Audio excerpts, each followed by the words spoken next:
back down and shut your trap. It's time for Keeping it sports with M3. Are you ready?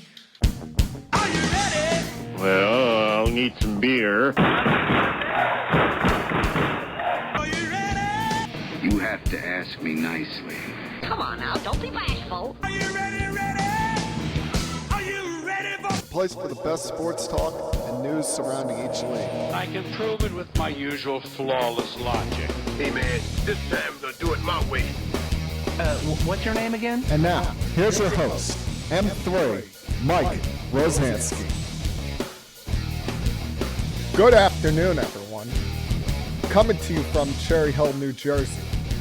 It's time for Keeping It Sports with M3, powered by the Connecticut School of Broadcasting. How's it going out there? I hope you're all doing well on this Monday, the 18th day of July, as we sit here on the eve of the Major League Baseball All-Star Game. And, quite frankly, I'm looking forward to this. Not that it's going to be a decider in the grand scheme of things of this season, the totality of this season, but just in general, I need a break from something. I need something to laugh about, take my mind off of things, just because of what a busy, chaotic work week it was for yours truly at Amazon. And that's what things like this are for. That's what events like this, almost every event in sports. Some of them we look at as total nonsense, like the Major League or the NFL Pro Bowl. But things like this or the coverage of Major League Baseball's draft last night, which we know that you have just as good a chance of getting a star in like the 40th round as you do in the first round. But things like this, take your mind off things, give you a chance to relax, take a breath. So between that and the home run derby tonight, should be fun. I'm personally rooting for Albert Pujols in the home run derby, just because I think it would be a great story in his retirement year that, quite frankly, is not getting as much attention as it deserves. Of course, you know who always gets the attention they deserve on this podcast? Some would argue more than they deserve at times. But what can I say? When it comes to my rooting interest, when it comes to my interest as a fan, and I'm a sports fan first and foremost, is, of course, the New York Yankees, who, let's be honest, if I did this podcast 3 days ago, I would have been annoyed. I would have been aggravated. I would have been bothered based on them losing 3 out of 4 games to start off this homestand in extra innings. 2 of them against the lowly Cincinnati Reds of all teams, who, when the season first started, you would have thought that they were trying to break the all-time record for worst record in any given season.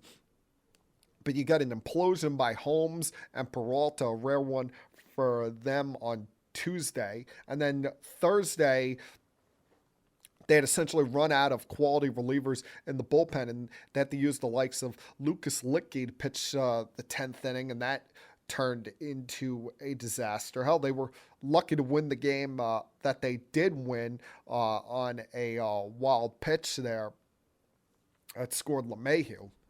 But I was just, I was kind of bothered because, I told you all about a month ago, the Yankees were not going to win 35 games. That's something of the pace that they were on at one point.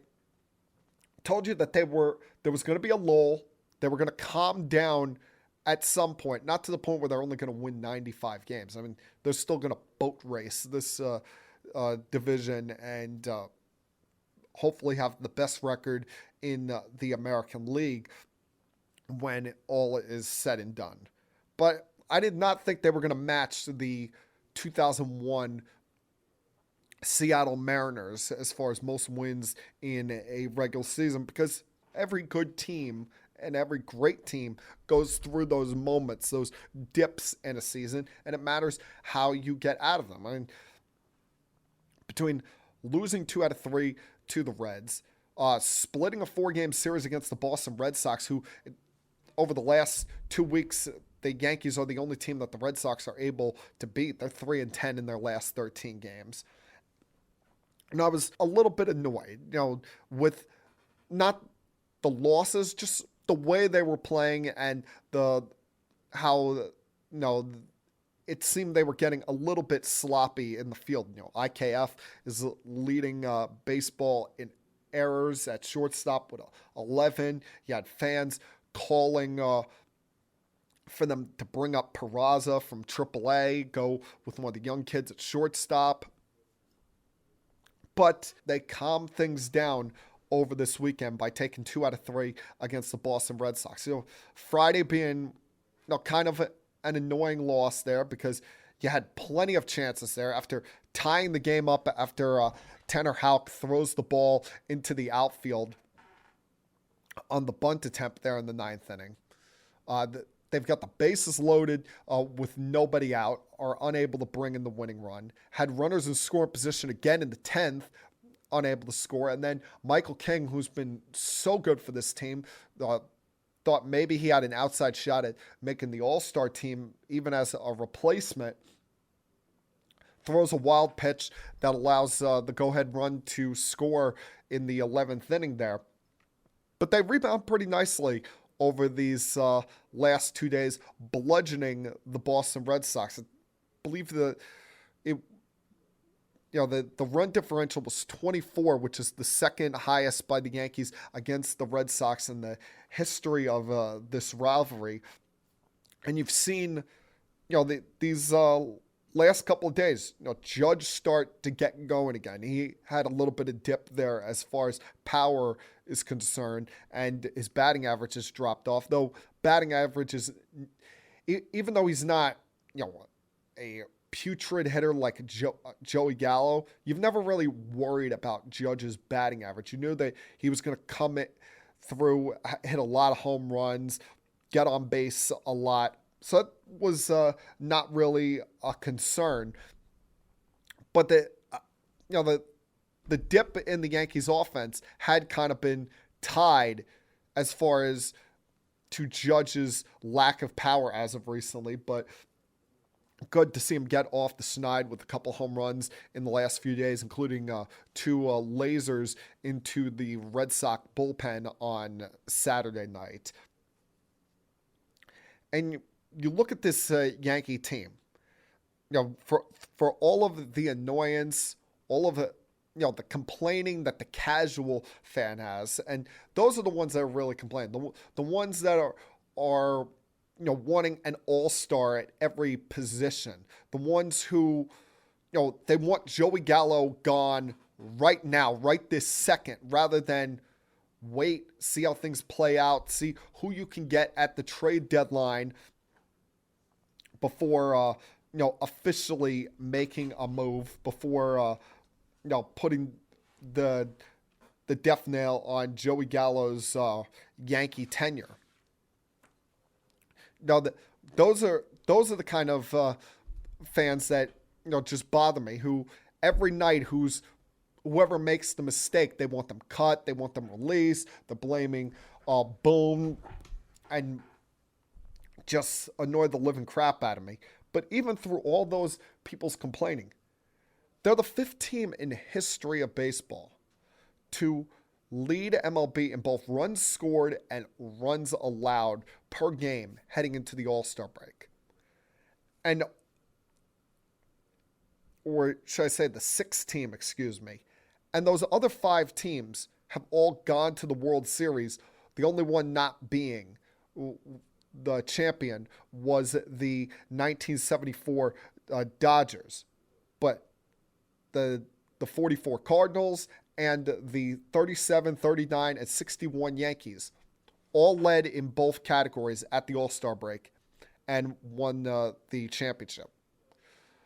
And the Yankees, they sit here, best record in the sport, excuse me, best record in the sport at the All-Star break. With a 4.5 game lead over the Astros, as well as a 4-game lead over the Dodgers for potential home field advantage in both the ALCS and World Series, respectively. And they're far from a perfect team. There's never perfect teams. Perfection is something we strive for in life. Perfection is something we all desire, but can never reach there. We just should look to do better each and every single day. And that's what Brian Cashman's going to do. Brian Cashman has stated his mission is to make the team better than they were yesterday. That's why they made a move like trading for Tyler Wade after he was DFA'd by the Angels. He's not going to play a big role, a big factor on the team, but he provides an extra depth, an extra option for this team waiting there at AAA in case something happens to IKF or something happens to LeMahieu or Torres, and they need to call on someone who's a useful option at either second, short, or third base to fill in for a couple of days. But the Yankees are going to make at least a move at the deadline. The size of that move, I cannot tell you right now. One person I can already rule out for being that move, who I thought would have been a perfect fit for this team, is Andrew Benintendi. And that's based off the fact that the Yankees play 2 more series in Toronto this season, could potentially play them in the playoffs, and Andrew Benintendi is not vaccinated against COVID-19, therefore making him ineligible to enter the country of Canada. So you got to take him off your list. But I'm sure they're going to be looking for outfield help to potentially supplant Gallo off this team or move Judge from center back to right. Although I think one of the things that has really helped this team this year is not just Judge's ability to play center field and move pieces around, but the fact that Stanton could play the outfield without getting hurt, thus proving my theory that he should have never been made an exclusive DH to be 100% correct. You look at this team. I mentioned Judge, but Cole's gotten on a roll over the last month. Thus putting to end any of the thoughts that people were having that, Nestor Cortez is somehow the ace of the New York Yankees. Well, Cortez has pitched better the last time out against the Reds and is deserving of his all-star nod here. Cole, over the last 7 starts, is pitching like a Cy Young contender, including yesterday striking out 12 against the Red Sox. He has gotten on a roll. I mean, his ERA is inflated based off of 2 starts in Minnesota and Detroit. Other than that, he's been awesome. He's been what you're paying, $36 million a year for. He has been everything you could ask for and dealt with all the slings and arrows that come with being one of the prominent players on the most famous franchise in not just baseball, but all of sports. You take his hot streak here. The fact that Gleyber Torres being moved back to second base has gotten him going, especially here in the month of July, hitting .360 and having a, in general, near all-star caliber first half, as well as what has been the godsend for this Yankee offense, with the fact that Josh Donaldson has been hot and cold and Joey Gallo has been a total non-factor. You've needed someone to make up for that lack of production at times. And that has come from Matt Carpenter, who once upon a time was a very good player in this sport, but then fell apart suddenly the last couple of years. And you thought, he's shot, he's done. And when the Yankees brought him in the middle of May, you're thinking, Matt Carpenter, he was a good player once upon a time, former All-Star, but he hasn't shown much the last couple of years. Well, whatever he did to remodel his swing has clearly worked, because becoming, the leader all time for most home runs in his first 30 games with the franchise. He had 22 home runs the last 3 years. He's already got 13 home runs in 31 games played for this team. Has already become a cult hero, cult favorite amongst Yankee fans. You see kids come out to the ballpark with their mustaches, fake mustaches on, whether it's for Cortez or for Carpenter. There's so much to like, so much to love about this team right now. Now, as I said last week, I would still look to add a starting pitcher, not just based on, the concerns with Taillon and Cortez the last month or so, but also because all of these guys, with the exception of Cole, and I guess you could throw Montgomery in there, are running into innings levels that they have either never done in their life, in the case of Cortez, or in the cases of Taillon and Severino, not done in a couple of years due to injuries. And that flared up this past week with Severino leaving his start on Thursday after 2 innings. You could clearly see something was wrong based on the fact that his velocity was down in the first inning. And, we're talking about Luis Severino here, who, when healthy, showed a couple years ago he's a top 20 pitcher in this sport. Giving up 3 consecutive home runs to the Cincinnati Reds. Come on. I know Yankee Stadium has been a bit of a bandbox in its history, but to the Cincinnati Reds, and he even pulled himself out of the game after the warm-ups in the 3rd inning. So now with him down and out, probably you'd think for close to a month, because he's not going to throw for at least 2 weeks, and then going to have to go through a brief rehab stint to get restretched out. I don't think you can just count on, let's stick Domingo Germán in the rotation off of his rehab stint and think, that's just going to solve all problems here. Or, take J.P. Sears, who I like, has been a quality arm for this team, pull him out of the bullpen and think he's your guy. No, you need to think big. You need to go grand here, because the Yankees had the chance to do that about 5 years ago and missed on that opportunity with Justin Verlander. Can't miss on this opportunity once again that's presented in front of you here. And you've got an option that is, 6-7 years younger than Verlander that you just saw.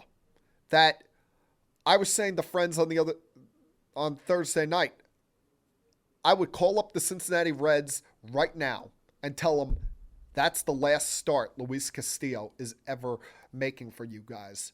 Let's make a deal.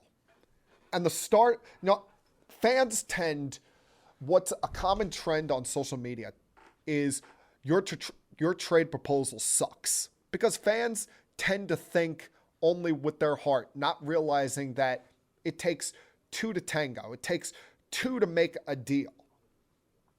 And this is just a starter. I'm sure this could be updated here. But my trade proposal for Luis Castillo, a guy who's not even 30 years old, doesn't turn 30 until December, but is right in the midst of his prime, having a phenomenal season for the Reds, although you wouldn't know it because who's watching Reds baseball? He's under team control through next year. So here's what I'm offering. I'm offering the Yankees number 2 overall prospect in their system, Oswald Peraza. He's a shortstop, and amongst the Yankees' top 10 to 15 prospects, they have 4 shortstops. Volpe, Anthony Volpe, Oswald Peraza, Trey Sweeney, and one other guy that I'm drawing a blank on right now.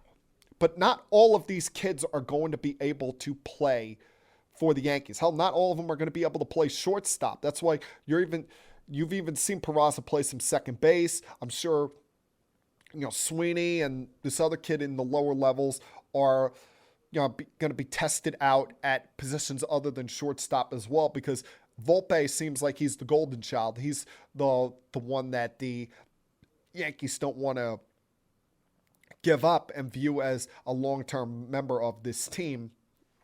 I'm offering Peraza and a pitching prospect, whether it's Clark Schmidt, Luis Medina, Ken Waldichuk, whoever. Take one of the pitching prospects that is in double or triple A, pair them up with Peraza, and send them to the Reds for Castillo. In Castillo, you get him on the Yankees, you get him for 2 pennant races.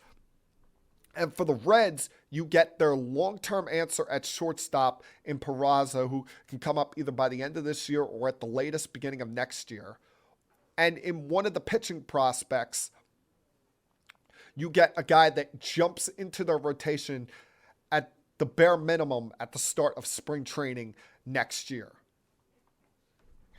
Now, if he had more years of control on him, this would seem like a light package. But he's only signed through next year. That's why I'm looking at it as, a move that you only make with 2 of your top, 10 to 15 prospects for what is one of the aces of this sport.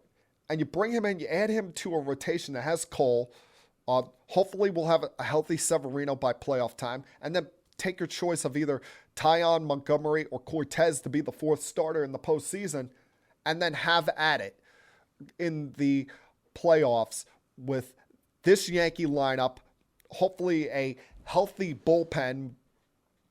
And, take your best shot at hopefully for the first time in over a decade, bringing the World Series back to the Bronx and getting number 28 put up there by the boss. All right, a lot I want to get to over the next about 45 minutes or so here. Give you some thoughts on some other news going on in Major League Baseball. Potential big trade could go down. A firing that happened. Some surprises so far in the sport here at the All-Star break. Mix in some basketball, as well as get to something that I've been pushing off talking about for a while, but I think it's finally time to give some thoughts on. So plenty to get to for the next little while here. Glad you could join me. And I hope you continue to join me. Sit back, relax, help put your feet up on the table, and continue keeping it sports with M3. I'll be back.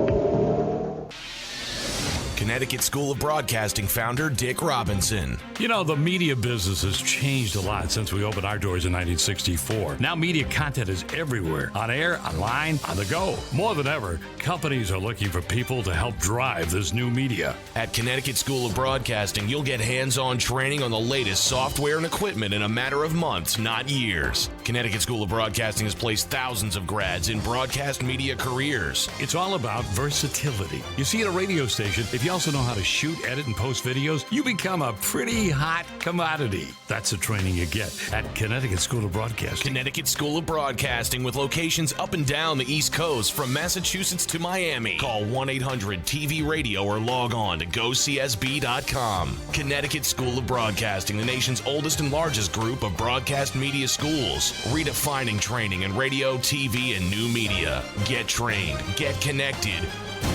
1-800-TV-RADIO.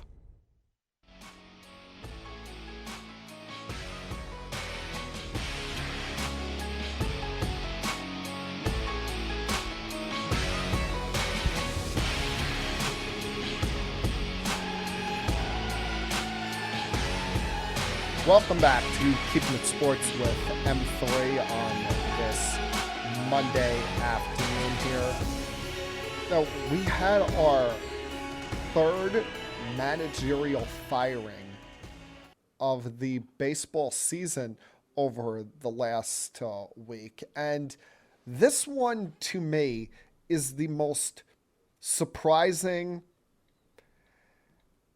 I don't know if you want to call it tone deaf, but, befuddling one of the group here.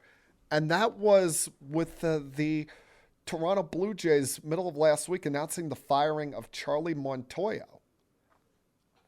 And he was in the midst of his fourth season at the helm. The team has not gotten off to the start that they would have really envisioned, because the Blue Jays were viewed as the Yankees' biggest threat in the American League East coming into this year. And while they've been pretty good at home, they're under 500 on the road, leading to a 46 and 42 start under Montoyo. At the time, they were fourth in the East, though they've gone 4-1 since his firing. Now, the problem with the Blue Jays is not their offense. They're in the top 10 in runs scored. They're second in all of baseball in batting average. We know they've got enough young hitters, enough dangerous threats in that lineup to go around at almost every position. The problem is that the Blue Jays pitching staff has been awful. Kevin Gausman was a good investment for this team. Manoah has pitched very well and is getting better start by start. Put himself in Cy Young contender discussions. But they've got three guys that have made at least 6 starts for them with ERAs over 5. Hyun-Jin Ryu, who's now out for the season after having surgery. Kikuchi, who they had gotten from the Seattle Mariners. And Jose Barrios, who they traded for from the Twins last year, was good for them. They gave him a big extension, and so far, he's pitched like garbage.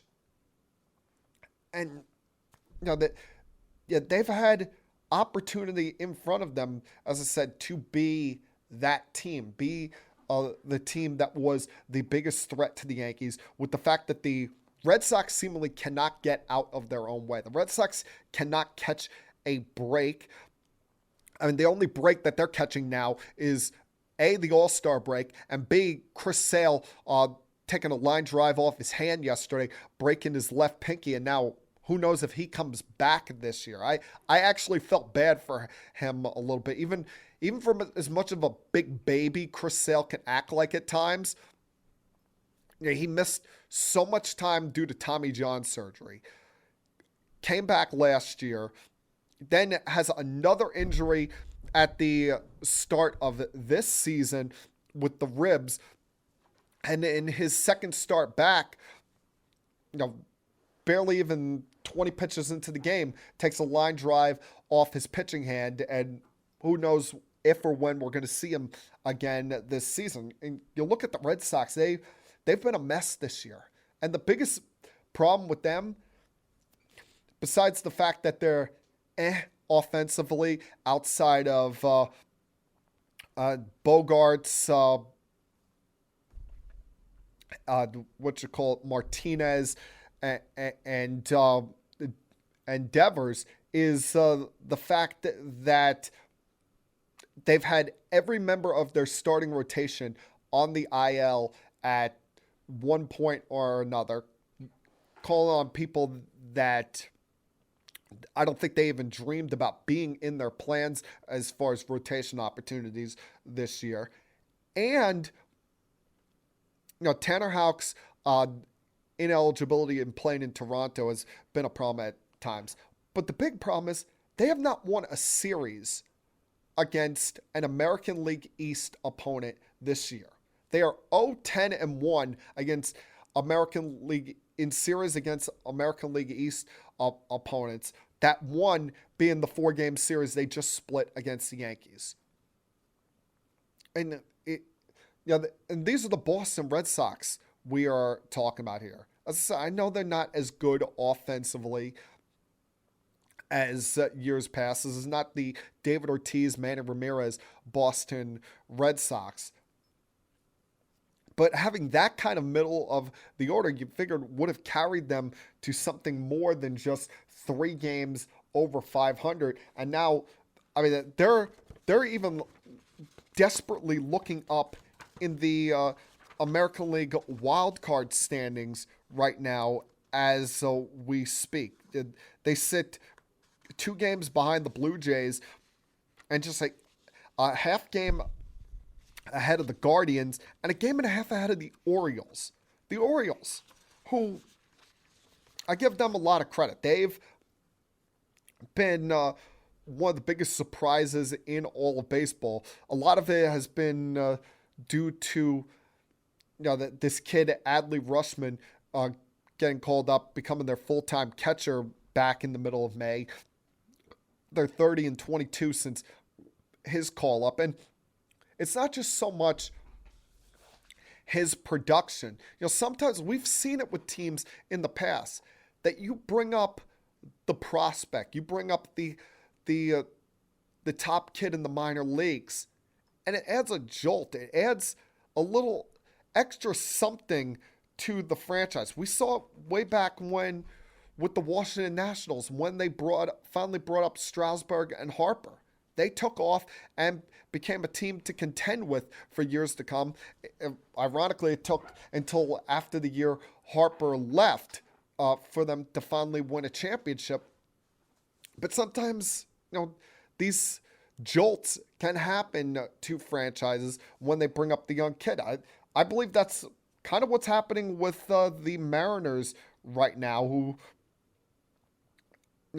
come into the All-Star break with now the longest winning streak in MLB history before the All-Star break, winning their last 14 games in a row. The previous record was by the 75 Reds and 35 Tigers. Both teams won the World Series. But you look at the Reds and the Mariners, Julio Rodriguez, their all-world rookie, has shown the part so far, is leading the team in home runs, and there's still more room to grow for that kid. He's only 21 years old, and who knows how great this kid could truly end up being. They made that preseason trade to get Suarez and Winkler from the Reds, and both of these guys have improved the Mariners' defense. And the Mariners are also boasting a top 10 pitching staff in baseball, 5th in ERA. A lot thanks to the offseason signing of bringing in American League Cy Young winner Robbie Ray, but also their bullpen has been rock solid, led by Paul Sewall, who's taken the closer role and run with it there, as well as the former Yankee prospect Eric Swanson, adjusting pretty well to a bullpen role. So you look at the American League right now, it's hard to decipher, hard to look at and see, who is going to truly be a seller at the deadline. It's not going to be the Guardians, 2.5 games out of a wild card spot. So teams are going to try, but no one's going to get Shane Bieber at this deadline. The Orioles have nothing really to sell, and they're kind of a rebuilding team anyway. The White Sox, as long as La Russa's there, are not going to give up. So it's going to be, almost slim pickings as far as getting starting pitching help, unless Frankie Matas is healthy by the trade deadline, getting these kind of guys in the American League. And, you look at the National League for a second here. You do have a clear divide as far as your haves and have-nots. Right now, you look at it and you clearly see 5 teams that are better than the rest. There's only 7 teams in the National League. 8, that are above 500. they're or have positive run differential, excuse me. And right now, if the postseason began today, you would have the Mets, Brewers, and Dodgers as your division winners. The Braves in a wild card spot. The Pirates and Padres in a wild card spot. And then you'd have to figure out the scenario as far as Phillies, Cardinals, who would get that final spot just because they're not having any of those play-in games anymore. But, to see, so many teams still within the mix.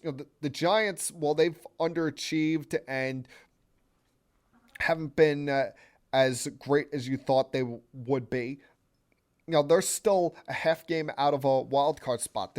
They may not look at the division so much anymore, being 12.5 back after the dominance of the Dodgers this month, but they're still in shouting distance for a postseason bid. Could we see a situation where maybe they go calling to Arizona and bring the legend of Madison Bumgarner home? Wouldn't that be a story there? That to me is an under-talked about thing. Why? I know Mad Bum hasn't been great as a Diamondback, but why you wouldn't at least call the Diamondbacks and see what you could get Bumgarner for? I don't know if he has a no trade clause there or something, but it's for all these teams. A lot of these teams, outside of the Brewers, Mets, and Dodgers, could use that extra starting pitcher heading into this deadline. It's hard to pick where you're going to find that guy. You're not getting him from the Marlins. They're not giving up any of their kids. I mean, Alcantara should be starting the All-Star game tomorrow night. There's really no one you want from the Nationals. I don't think Strasburg's agreeing to a trade, and Corbin's been awful. Really, the big-time arms are going to be Luis Castillo and if Frankie Matas are healthy. That's what you're looking at as far as this deadline is concerned. Although there is one other name that has made headlines in the last couple days. And we're going to save that for a little bit later on, talk about that interesting development. When I come back, though, I'm going to turn my attention to the NBA real quick, because you're still seeing trades or potential trades getting made there, and talk all about that. So continue keeping it sports with M3. I'll be back.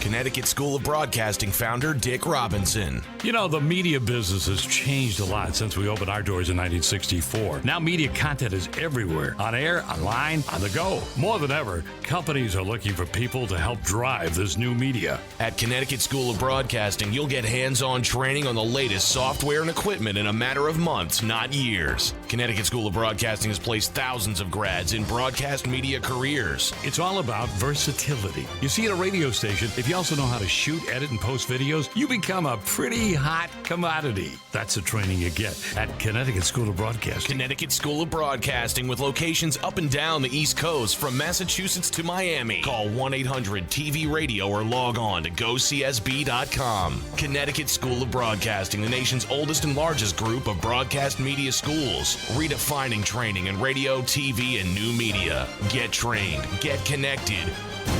1-800-TV-RADIO.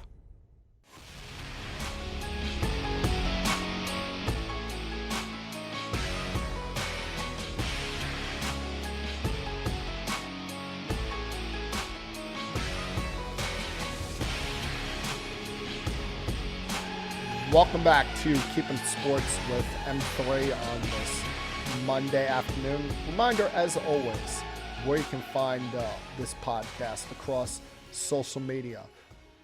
Of course, the number one place is the Facebook account, facebook.com/keepingitsports with M3.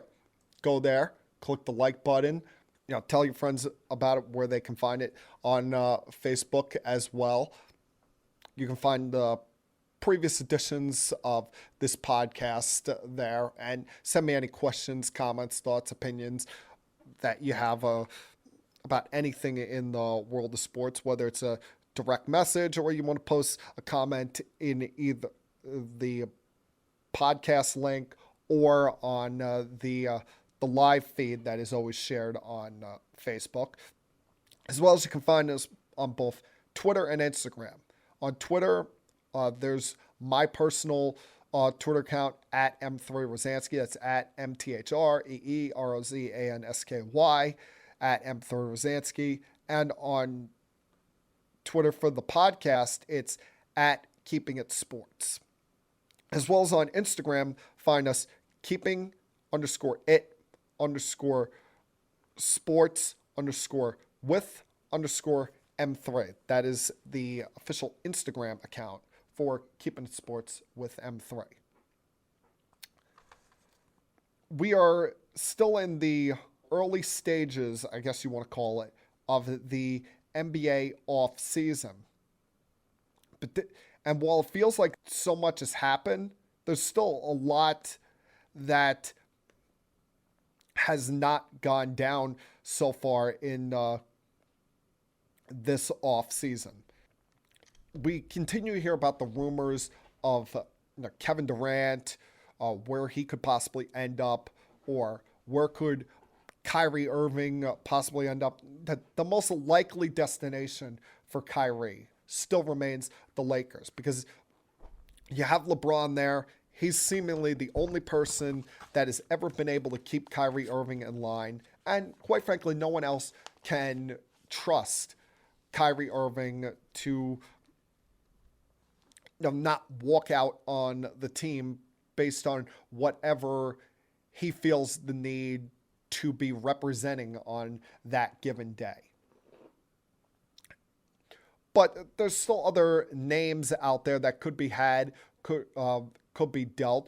Now, one of those names that we thought could potentially be had was Deandre Ayton of the Phoenix Suns. And we're wondering, when he was a restricted free agent, where's he going to sign? Where's he going to end up? Could he have potentially been used as a piece in the Kevin Durant trade sweepstakes? Could he have potentially been used as someone that you see used in a sign and trade to get Kevin Durant? The problem with that is DeAndre Ayton wanted the Supermax wherever he went, whether it was the 5-year extension with the Suns or getting the 4 years from somebody else. And the Nets could not give that to him as long as Ben Simmons is still on the roster. Otherwise, they would have been hard capped, meaning they could not go over the salary cap, not even by paying the luxury tax. So guys like him were ineligible. Guys like Donovan Mitchell, Devin Booker, Jamal Murray, not that they would be traded for Durant anyway. Guys along that ilk could not be traded. Bam Adebayo as well. Well, finally, the DeAndre Ayton saga, as far as his future location, came to an end this week, at least for now, because he got a record-setting offer sheet from the Indiana Pacers. 4 years for $133 million. Highest that a restricted free agent has ever been offered by another team. And that put the Suns in a difficult spot here, because now they had 48 hours to either match the deal or just let him walk for nothing to Indiana. While they probably don't think DeAndre Ayton is worth $133 million over 4 years, you could not let somebody of his caliber, a young big man who has stayed relatively healthy, has shown to be a good third option on that team, and plays at the bare minimum decent defense. You could not let him just walk away for absolutely nothing. You had to either match this offer or complete a sign and trade with Indiana. I mean, there were rumors about Miles Turner and possibly another piece going back to Phoenix. But in the end, they probably came to a couple of conclusions here.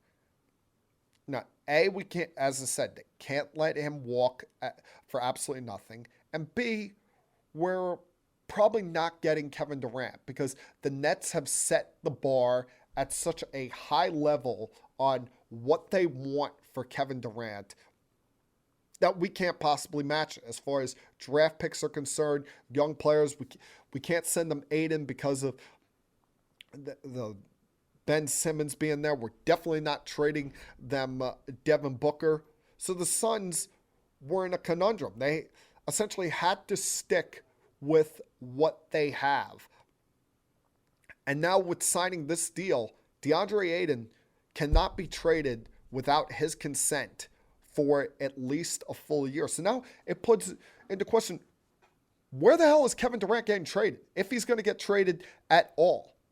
Because no one seems willing to offer to match what the Nets are looking for.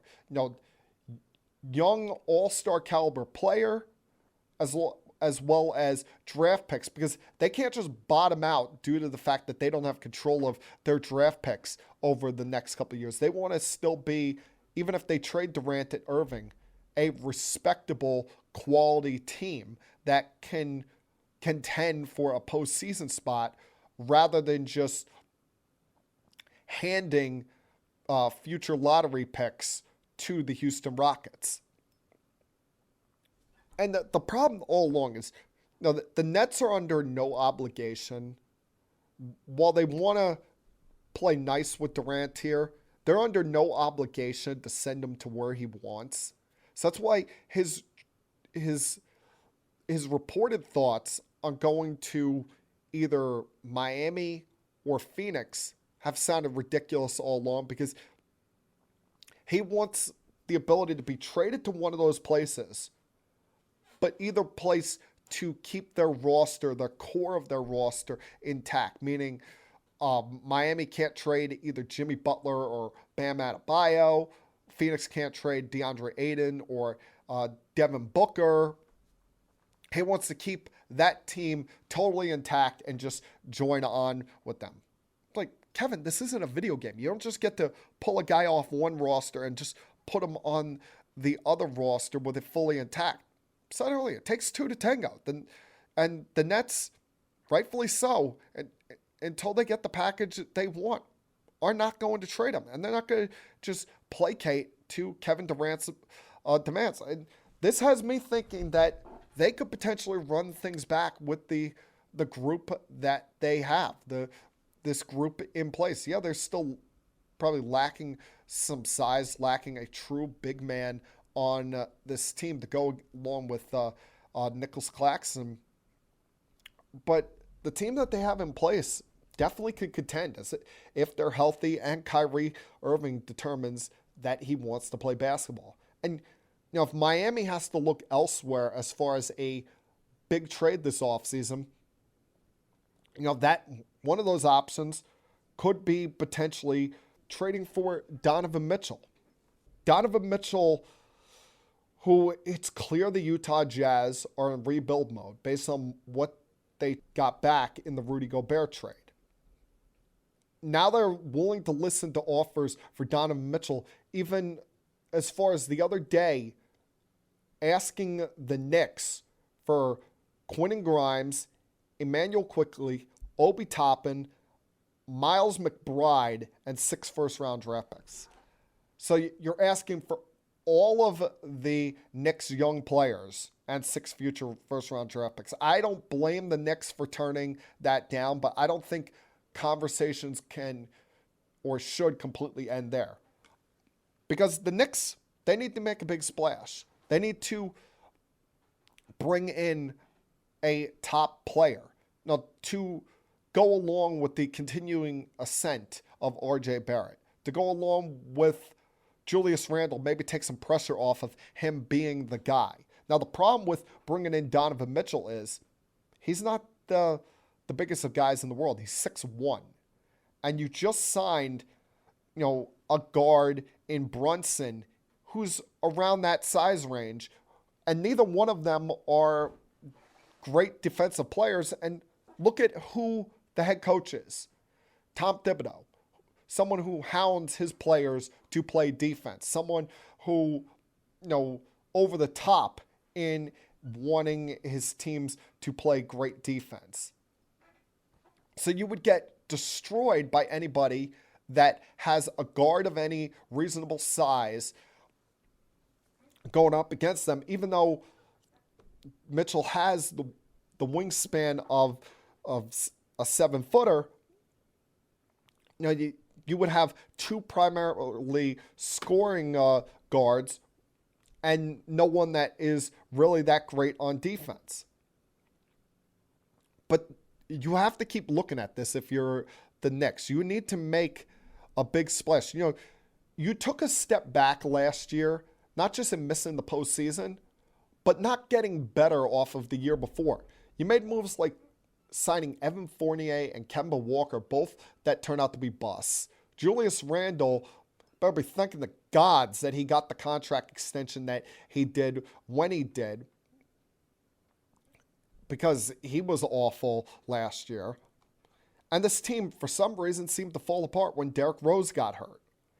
So they need to make that next step kind of move. And that's what getting a star like Donovan Mitchell would do. He's not in the LeBron James, Kevin Durant, everything changes level of player, but he's definitely, top 15, 20 player in this sport, somewhere around that, and would make the Knicks relevant again, make them back in the conversation. Plus, add on to it, you don't want him going to an Eastern Conference rival. Like the other day, and this bothered the living crap out of me, by the way. If Miami doesn't get Kevin Durant, they could turn their attention now to getting Donovan Mitchell, who is signed through the next 3 seasons. So you'd be getting a guy who's about to turn 26 in the prime of his career for 3 more years now. But you're seeing on social media, whether he was joking around or serious about this, video surface of a fan with Dwayne Wade the other day, and Dwayne Wade being asked, if he'd want Donovan Mitchell to go to Miami. He's like, yeah, he wants him to go to Miami and join the Miami Heat. While on paper that'd be an awesome trio, Mitchell, Butler, and Adebayo together, let's not forget, Dwayne Wade is a part owner of the Utah Jazz. So I don't care if you're a Heat legend or not.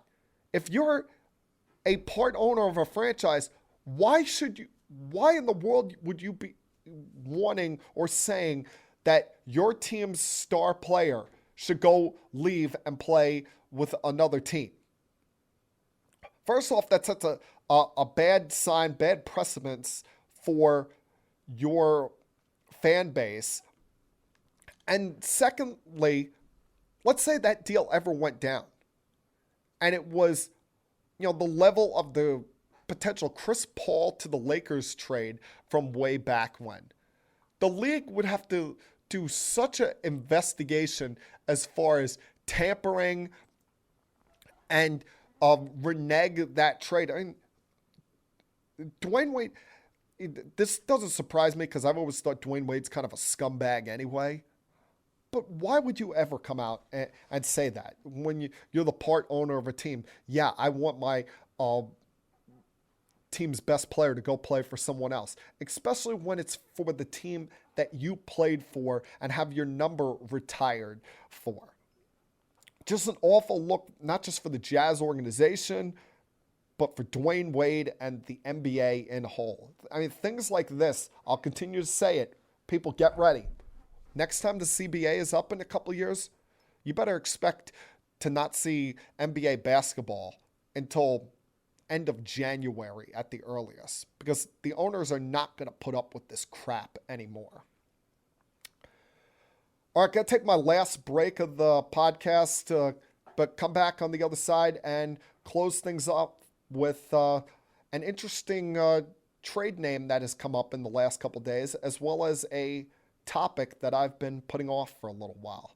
Continue keeping it sports with M3. I'll be back.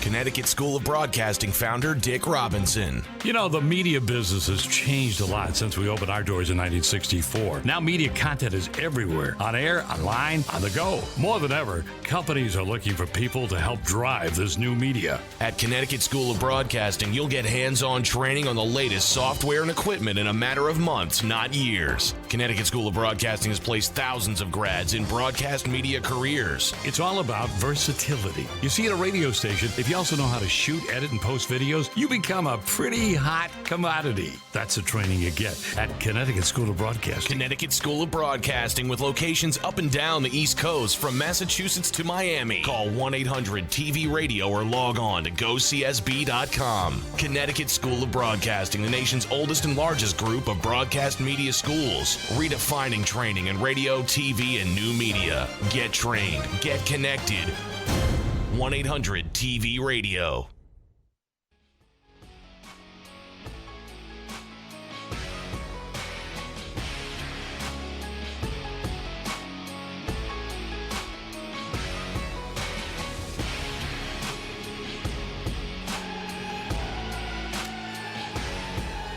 Welcome back to Keeping It Sports with M3. A few more minutes left here, but a couple more things I wanted to get to. I'll get to the big trade scenario in a second. But there's been a topic that I've been putting off discussing for a while now. And before I get to this, I've always tried to maintain with this podcast the name of the podcast, Keeping It Sports with M3. Because I try to keep things lighthearted, give you my informed opinion and thoughts on things going on across Major League Baseball, the NBA, NFL, even sometimes the NHL, whether it's regular season, postseason, off-season. If it's something that intrigues me, I will discuss it on this podcast. Hell, over the years, I've even mixed in thoughts about, MMA, tennis, golf, you name it, with some of that. But I've tried to stay away from political stuff, along that nature, unless it pertains to sports. Like when we've seen the NFL athletes take a knee during the national anthem, or the guys that speak after games about Black Lives Matter, or speak up about the mass shootings that have gone on in this country. Even Kyrie Irving taking a walk on the Nets for 2 weeks after January 6th. Those things, while they're real life stuff, it did affect the sports world in a way. It affected teams in a way, and I felt the need to discuss those at the time. But another occasion or another moment of that happening has gone down in the last about 6 months here. Because for the last over 5 months now, WNBA star Brittney Griner has been detained in Russia after a February 17th incident where the federal customs over in Russia claimed to have found vape cartridge containing marijuana concentrate hash oil in her luggage while trying to leave Russia and come back to the States. Now, we've seen the pictures and videos across social media. How she's had really no contact with her wife here in the States. The only contact she's had has been with her lawyer, trying to get her out of this. And, she's been, as I said, been detained now for 5 months. They claim this is a criminal case that could potentially sentence her up to 10 years in Russia prison. She was charged with large-scale transportation of drugs, and her trial began last week, in which she pled guilty to it. And you've seen during this trial, two of her WNBA teammates speak up on conference call to talk about, to vouch for her as far as what kind of person she is. Her using the guilty plea, hoping that it leads to a lesser sentence. Her even sending a letter to President Joe Biden pleading for help, pleading to get her out. And listen, the fact that her wife is coming out and saying that she's satisfied right now with how America is handling this situation, I'm not going to criticize at all how our country's handling this. But I'm of two mindsets here. First off, she is still an American. So I hope she gets out. I hope that she comes back to this country. No matter what negative things she has said in the past, politically,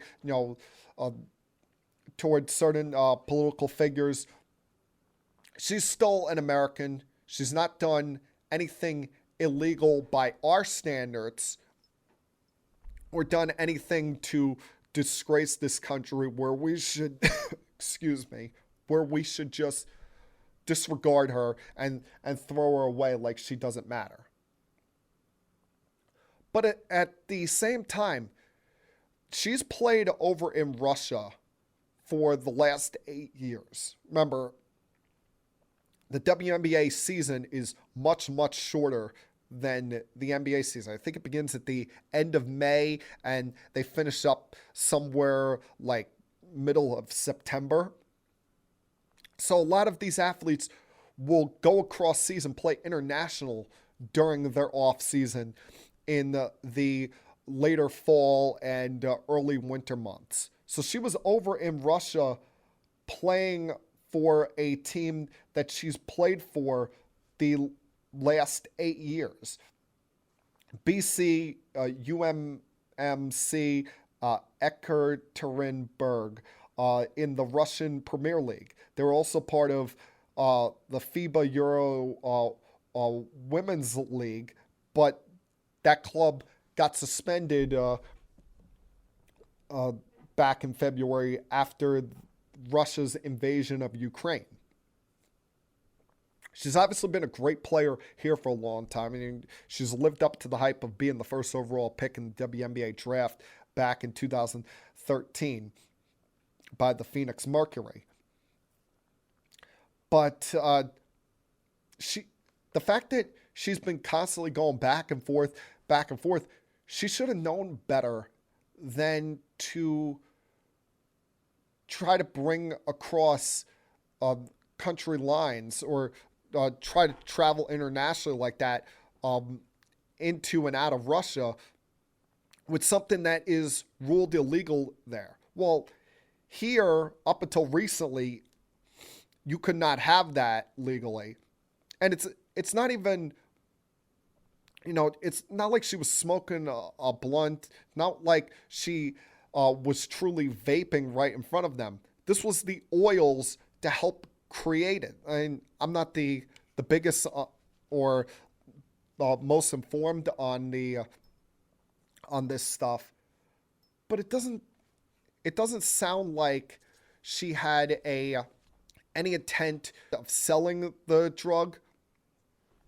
But like I said, they have different rules over there. And while I feel like she should in some way be punished, she should not be going away for 10 years. And it's not as simple as, oh, let's just go in there with our military force and pry her out, rescue her, like this is, Liam Neeson in Taken or something like that.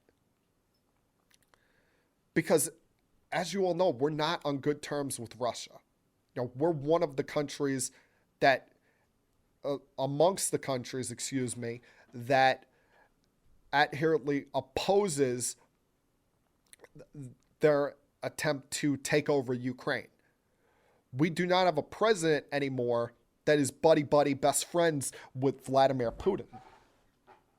So if we ever tried to do that, it could potentially lead to a nuclear warfare, because they have as much, nuclear weapons as we do, and could lead to a World War III situation here. So it's a very delicate thing. While I want her, even though she should be punished in some way because she should know better, she's been over there enough times to know their laws, their rules, their regulations. I do want her to get out. I do want her brought home. No matter what you think of her, what you think of what she's said in the past, she's still an American. And I got to be honest, I was surprised by LeBron James's comments about this last week. Came out a clip of his show, The Shop, where he said, over 110 days, now how can she feel like America has her back? I would feel like, do I even want to go back? LeBron, this is supposedly one of the most informed athletes in sports. And now he's taken a second misstep in the last year. Last year there was the situation where a police officer shot an African-American woman, and he posted something cryptic on Twitter saying, oh, that officer would be next to be fired or go to jail.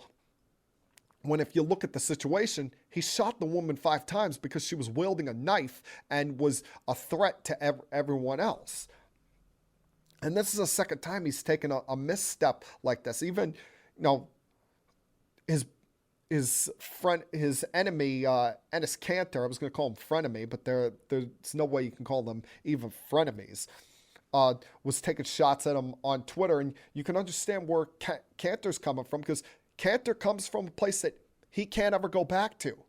He's spoken out so much against his native land that if he did, either his family would get killed or he would be locked up and detained for the rest of his life. So it's a very delicate spot. I hope in some way that there's resolution very soon and it does not result in Brittney Griner spending 10 years of her life in jail. While careless and stupid, it's not on the level of, murder or, vehicular homicide or something along those lines. Now, a very interesting name has, to close things out in a more positive, lighthearted way, a very interesting name has become available potentially on the Major League trade radar, or could be available, though I'm just not sure how we're going to pull this off. And that is Washington Nationals star left fielder Juan Soto, who the Nationals have made many opportunities, taken many chances to try to lock this guy up to essentially what would be a lifetime contract over the last couple of years. Back in March, before the lockout in the offseason, he was offered 13 years for $350 million and turned that down.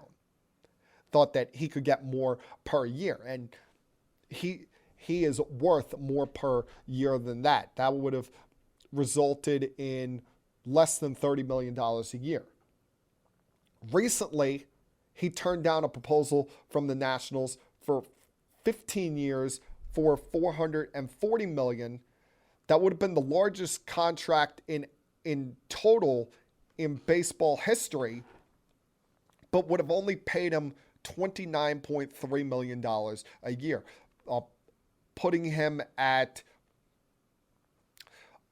only 15th amongst total player salaries, base salaries in 2022.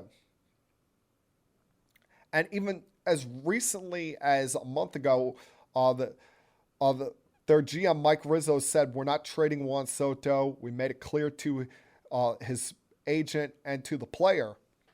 Something over the last couple days has made them realize it's not going to happen. The fact that he's turning down this money means he's not going to be here for life. I have said for the last couple of months, the deal to make for Juan Soto is offering him 12 years, somewhere between $450 and $500 million. He is that good, people. He is that level of talent, especially when you see that the rest of the league, rather than facing him, would rather just walk him. He's led the league in walks each of the last 2 years, including walking 145 times last year. That's Barry Bonds treatment that this kid is getting, and he is still only 23 years old. And you got to imagine that if he's not willing to re-sign with the Washington Nationals, that he's looking for bigger market. He's looking for brighter lights. So that means, everybody should pick up the phone and make a phone call, but he's not going to the Pittsburgh Pirates, or he's not going to the Cincinnati Reds. He's going to a big spot, a big destination. He's looking at possibly LA, New York, Boston, Toronto, possibly. They're looking to spend on a big star that they can wrap their arms around. The San Diego Padres, have thrown their name in the mix there because they want to pair up Soto with Fernando Tatis and give Tatis immense protection in that lineup. And that would be one hell of a safety net protection. And both teams in this area, the Yankees and the Mets, should be picking up the phone, seeing how this can be done. But the problem is we are 2 weeks and a day away from the baseball trade deadline. Now, everyone gets to take a deep breath tonight and tomorrow, with the home run derby tonight and the home run and the All-Star game tomorrow. But tomorrow, after the game, these GMs realize it's go time. It's time to make moves. It's time to either decide that we're sellers and move on for this season, or if you're one of these teams that believes they have a chance to do something special this year, make that move that can put you over the top. And while in trading for Juan Soto, you would have him in control for the rest of this year and all of 2023 and 24. That's 3 potential pennant races right there. The problem with making this is a kind of move that either needed to be made or started to be made back in April, or wait until the off season to be done. Because there's a couple things here.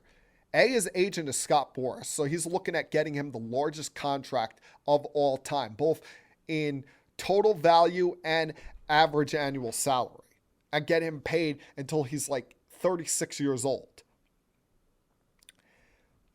So I don't know how you get that deal done. You're also going to have to trade a boatload of prospects. You're looking, the Nationals are going to get their pick of whoever they send them to's, probably top six of their top 10 prospects in their organization. Because, that's just how good this kid is. Remember, he came up at 18 was setting the world on fire. We sit here 5 years later. He's 23 years old and is widely regarded as one of the best 10 players in this sport. You're going to want to get back a package that can have you rebuild very, very quickly. I was talking about earlier how if I'm trading for Castillo for the Reds, and I'm the Yankees, I start with a package of Peraza and a pitching prospect. Well, for Juan Soto, we're talking about you're giving up the likes of Jason Dominguez, as much as they love him and think that he could be a future star for them. You're giving up Anthony Volpe.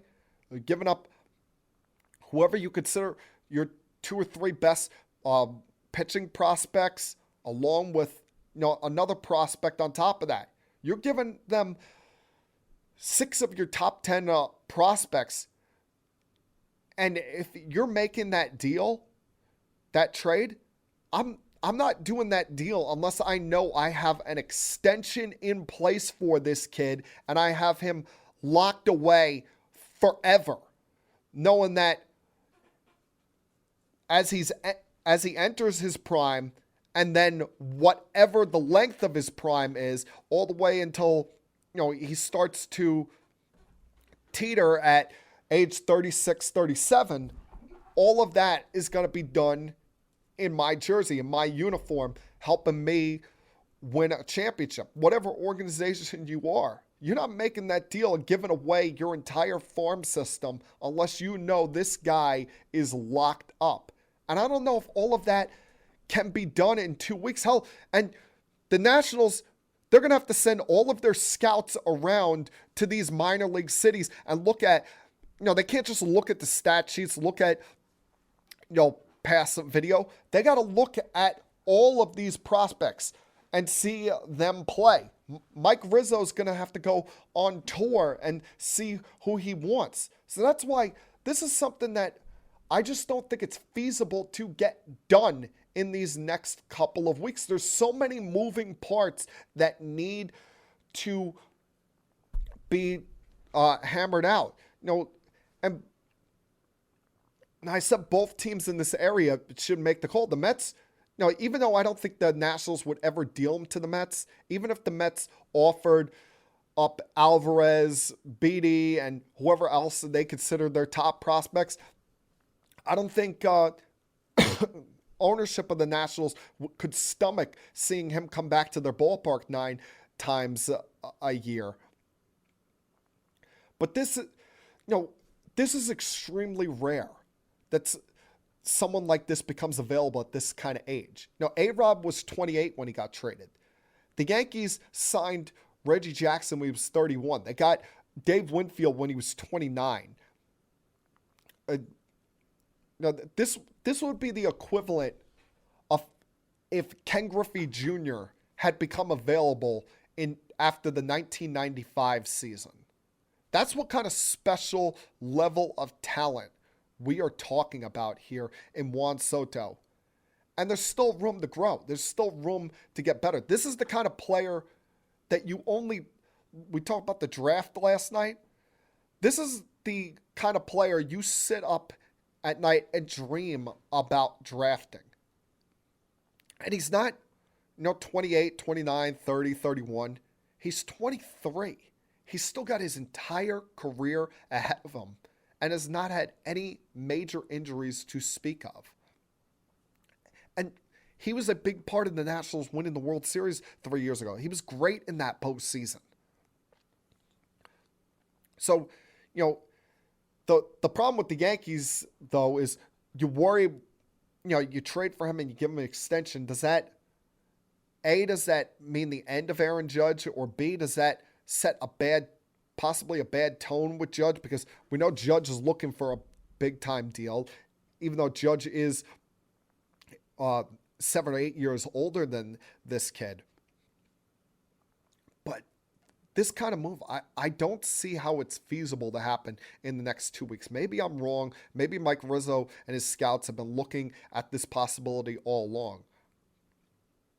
But this is the kind of guy that if you're any kind of championship contender, you move heaven and earth to make this possible.